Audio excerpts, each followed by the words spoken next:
الشيطان الرجيم بسم الله الرحمن الرحيم ومن آياته أن خلق لكم من أنفسكم أزواجا لتسكنوا إليها وجعل بينكم مودة ورحمة صدق الله العظيم وصدق رسوله النبي الكريم ونحن على ذلك لمن الشاهدين والشاكرين والحمد لله رب العالمين۔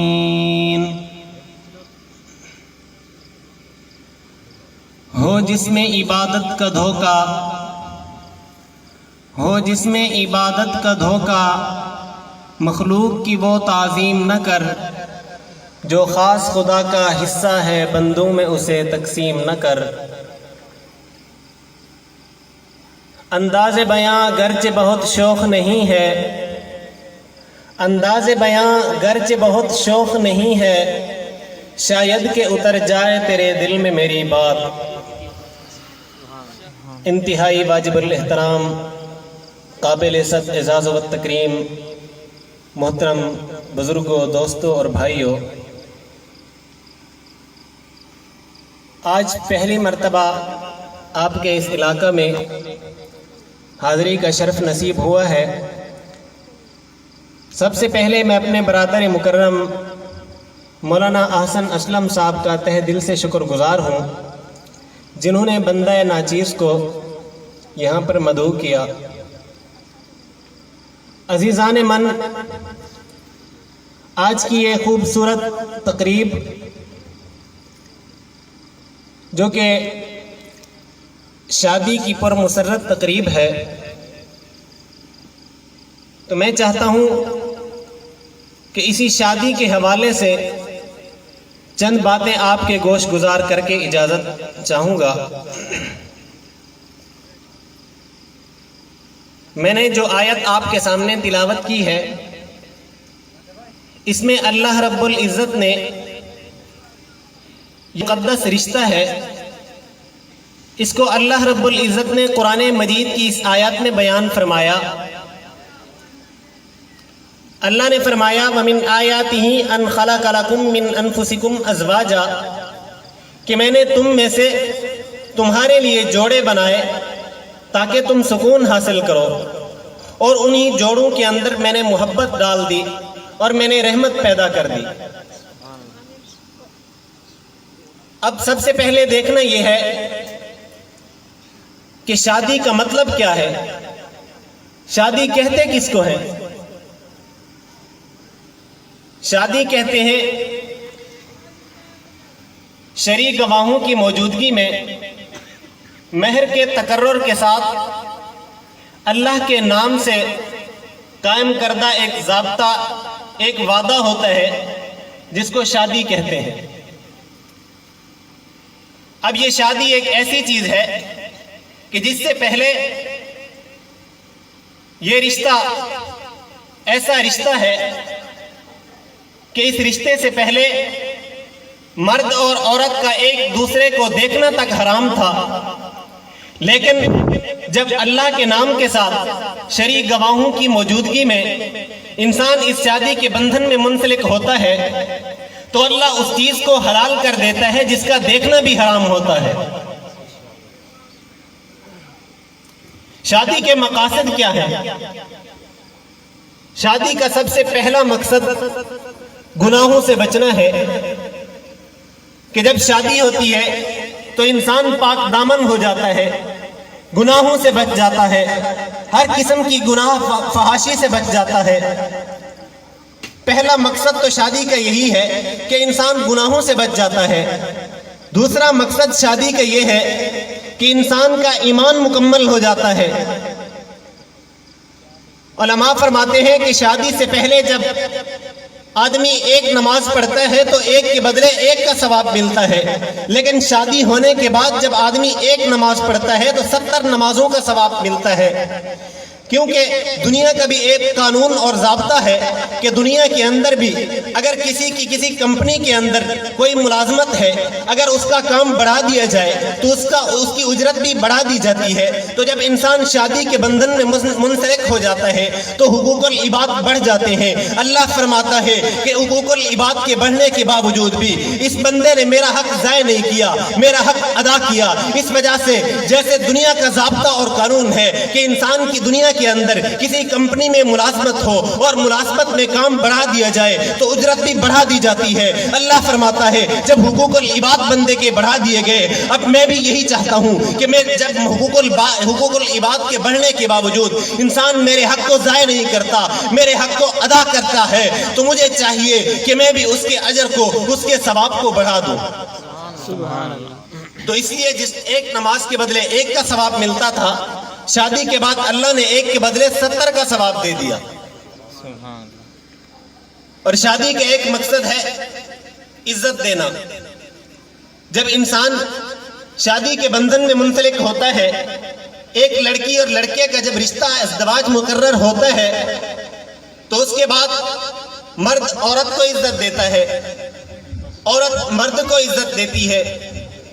اسی طرح شادی کا ایک مقصد محبت دینا ہے کہ شادی کے بعد مرد عورت کو محبت دیتا ہے، عورت مرد کو محبت دیتی ہے۔ اسی طرح ایک مقصد یہ بھی ہے کہ شادی کے بعد انسان کو شریک حیات مل جاتا ہے، انسان کو اپنی زندگی کا شریک مل جاتا ہے، دکھ بانٹنے کا شریک مل جاتا ہے، کیونکہ انسان کی زندگی کے اندر اتار چڑھاؤ آتے رہتے ہیں۔ جب انسان شادی کے بندھن میں منسلک ہوتا ہے، اس کے اندر، اس کی زندگی کے اندر اگر اتار چڑھاؤ آئے تو میاں بیوی ایک دوسرے کے غم کو بانٹ لیتے ہیں اور ساری زندگی ایک دوسرے کے غم کو بانٹ کر گزار لیتے ہیں۔ اور شادی کا ایک بہت بڑا مقصد یہ ہے کہ شادی کرنے کے بعد انسان پرسکون ہو جاتا ہے۔ پرسکون ہونے کا مطلب یہ نہیں کہ غم انسان کے قریب ہی نہیں آتے، پریشانیاں اور تکلیفیں انسان کے قریب ہی نہیں آتی، بلکہ دکھ اور تکلیف اور پریشانی کا نہ ہونا اس انداز سے ہے کیونکہ انسان جب دنیا کے اندر آ گیا، دکھ تکلیف پریشانی انسان کی زندگی کا حصہ بن گئی ہے۔ لیکن جب شادی ہو جاتی ہے، شادی کے بعد اگر انسان کو کوئی تکلیف پہنچے، آدمی کو کوئی رنج پہنچے، کوئی دکھ پہنچے، کوئی پریشانی ہو، تو اس مناسبت کی وجہ سے جو اللہ کے نام کے ساتھ انسان نے نکاح کو مقرر کیا، تو اس نسبت کی وجہ سے اللہ اس کے ذہن اور دل کو سکون دیتا ہے۔ آج کل معاشرے میں شادی کے بعد ہم جس لڑکی کو بیاہ کر کے گھر لے آتے ہیں، بہو اور ساس کے رشتے کو نفرت کا ضرب المثل بنایا گیا۔ آج کل لوگ یہ سمجھتے ہیں کہ ساس اور بہو کا جو رشتہ ہے یہ نفرت کا رشتہ ہے۔ ایک لڑکی تھی، اس کی شادی ہوئی، شادی ہونے کے بعد جو لڑکی کی ساس تھی اس کا رویہ لڑکی کے ساتھ ٹھیک نہیں تھا، کیونکہ میں نے پہلے بھی بیان کیا ہے کہ شادی کے بعد مرد عورت کو محبت دیتا ہے اور عورت مرد کو محبت دیتی ہے۔ اسی طرح عورت کے اخلاق، کردار گھر والوں کے ساتھ بھی اچھے ہونے چاہیے۔ تو اس لڑکی کے ساتھ ساس کا رویہ ٹھیک نہیں تھا۔ لڑکی نے بڑی کوشش کی ہے کہ میرے ساتھ اس کا رویہ ٹھیک ہو جائے، لیکن ٹھیک نہیں ہو رہا تھا۔ تو لڑکی پریشان ہو گئی، ذلیل ہو گئی، حتیٰ کہ یہاں تک سوچنے لگ گئی کہ کسی طرح ساس سے میری جان چھوٹ جائے۔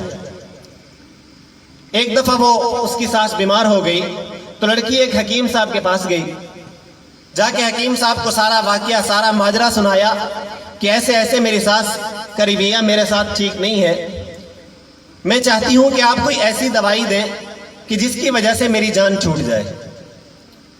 حکیم صاحب سمجھدار تھے، انہوں نے کہا ٹھیک ہے بیٹی، میں تجھے ایسی دوائی دیتا ہوں کہ جس سے تیری جان چھوٹ جائے گی۔ انہوں نے ایک ایسی دوائی دی اور کہا کہ تھوڑی تھوڑی کر کے روزانہ اپنی ساس کو کھلاتی رہنا، 1 سال تک یہ دوائی کھلانی ہوگی، 1 سال کے بعد آپ کی جان چھوٹ جائے گی اور یہ مر جائے گی۔ ہاں، ایک بات اس کے اندر یہ بھی ہے کہ اگر یہ مر گئی تو لوگ تیرے اوپر شک کریں گے کہ تو نے اس کو مارا ہے، اور تیری وجہ سے میرے اوپر بھی شک کریں گے کہ میں نے تجھے دوائی دی، تو نے ساس کو کھلائی اور وہ مر گئی۔ تو ایسا کرنا کہ اس دوائی کھلانے کے دوران ساس کے ساتھ اپنا رویہ اچھا کرنا، اس کی خدمت کرنا، اس سے محبت کرنا۔ لڑکی سمجھدار تھی، وہ سمجھ گئی، اس نے دوائی لی اور ساس کو دوائی کھلانا شروع کر دی، اور ساتھ ساتھ اپنا رویہ بھی بہتر کر دیا، اس کی خدمت کرتی تھی۔ جب سال ہونے کے قریب ہوا تو لڑکی رونے لگ گئی، پریشان ہو گئی۔